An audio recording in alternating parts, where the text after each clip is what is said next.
We spend over $380 million, did in 2024, for sheltering and service programs for illegal immigrants.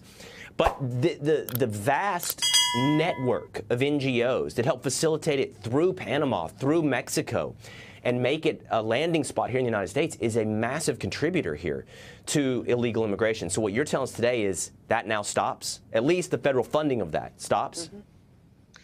Yes, through the Department of Homeland Security, we have stopped spending those dollars to fund those NGOs. And, well, what's been so revealing is that many of these NGOs actually have infrastructure and operations set up in Mexico on that side of the border that are telling those illegal immigrants to come to them, and they will get them across the border. So they're not just operating in the United States, they're operating outside of the United States to help make it easier for those who want to break our laws. Right.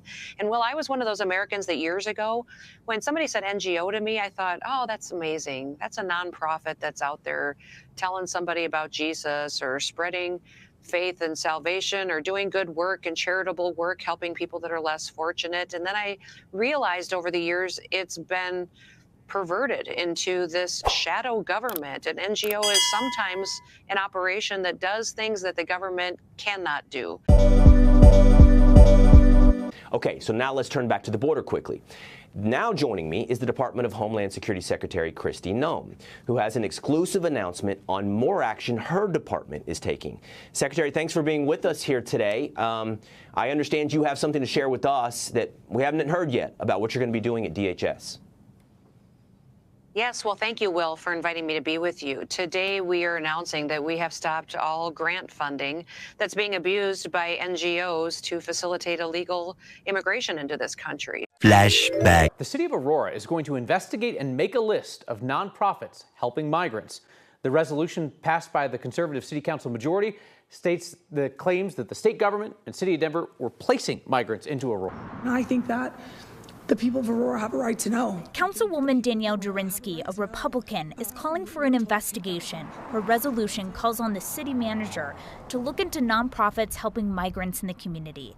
It comes days after Donald Trump's visit to Aurora. I will rescue Aurora and every town that has been invaded and conquered. And weeks after she claimed, without evidence, that a nonprofit supporting migrants is a communist organization. This communist group that is along the Colfax corridor, they're called East Colfax Community Collective.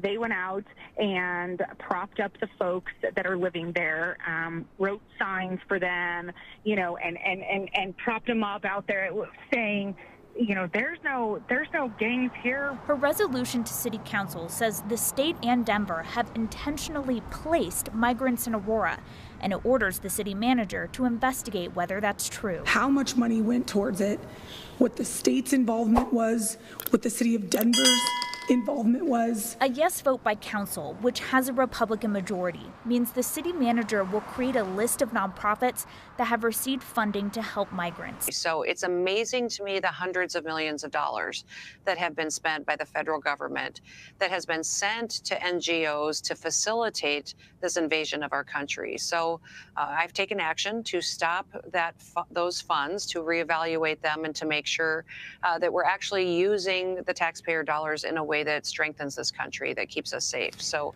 I think people are curious when we look at grants that are given out by federal agencies at how they're utilized, and that evaluation needs to be done. We're not spending another dime to help the destruction of this country. We're going to make sure that we follow through on what President Trump has promised, and that's to make sure that we're securing our border, departing those who are here illegally, and committing criminal actions, and that our taxpayer dollars aren't spent to help it.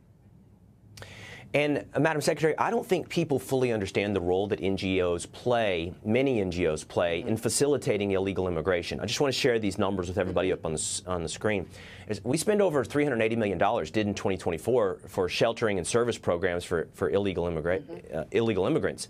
But the vast network of NGOs that help facilitate it through Panama, through Mexico, and make it a landing spot here in the United States is a massive contributor here to illegal immigration. So what you're telling us today is that now stops? At least the federal funding of that stops? Yes, through the Department of Homeland Security, we have stopped spending those dollars to fund those NGOs. And, well, what's been so revealing is that many of these NGOs actually have infrastructure and operations set up in Mexico on that side of the border that are telling those illegal immigrants to come to them, and they will get them across the border. So they're not just operating in the United States, they're operating outside of the United States to help make it easier for those who want to break our law. Flashback. Well, we have this from Ben Berquam, Real America's Voice, exposing the UN and Clinton Foundation occupying an old U.S. base in Panama to help supply illegal aliens on their way to America.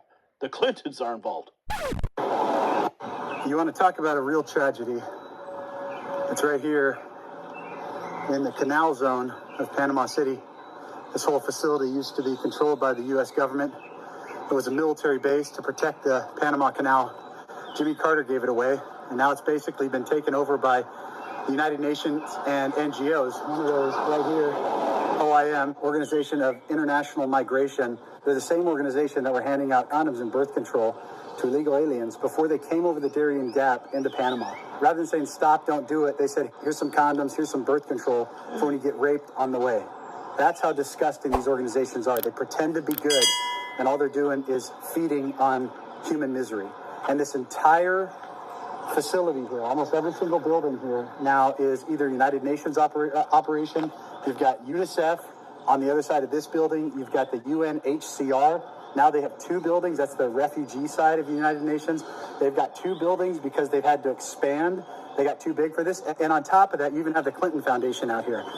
These organizations need to be defunded, and they need to be investigated for trafficking. Okay, he's there on a former U.S. military base, completely handed over to the United Nations and all these international groups, including the Clinton Foundation. Yeah, I think it's time to reclaim our military base and kick these fools out. Of what the cartel's doing. You can't just blame the cartel. These organizations have to come down to. Not another dime of taxpayer dollars should go to the United Nations, and in particular, not to OIM. While they're sitting here living in luxury, they're inviting people to put their lives at risk, to put their children's lives at risk, to illegally travel out of their country and head to the United States to break into our country. Right.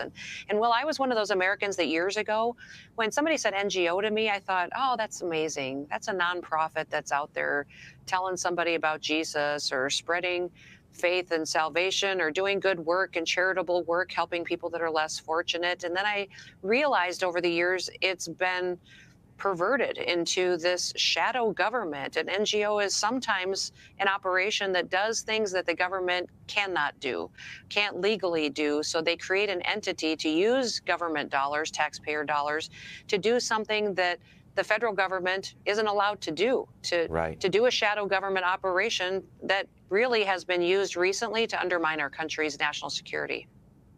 Yeah, and they often have, and they are religious organizations, and they have very nice names, and they do great work in a lot of situations. But this is another thing that they are doing, is facilitating illegal immigration. Madam Secretary, your department as well, we're going to be getting into this now, but you're tasked with this. This was for DOD and DHS, according to President Trump, to begin preparing Guantanamo Bay. Meanwhile, today I'm also signing an executive order to instruct the Departments of Defense and Homeland Security to begin preparing the 30,000-person migrant facility at Guantanamo Bay. Most people don't even know about it. We have 30,000 beds in Guantanamo to detain the worst criminal illegal aliens threatening the American people. Some of them are so bad we don't even trust the countries to hold them because we don't want them coming back, so we're going to send them out to Guantanamo. This will double our capacity immediately, right? And tough. That's a tough place to get out of. Today's signings bring us to house some 30,000 criminal illegal immigrants. What can you tell us about this program and your role at DHS?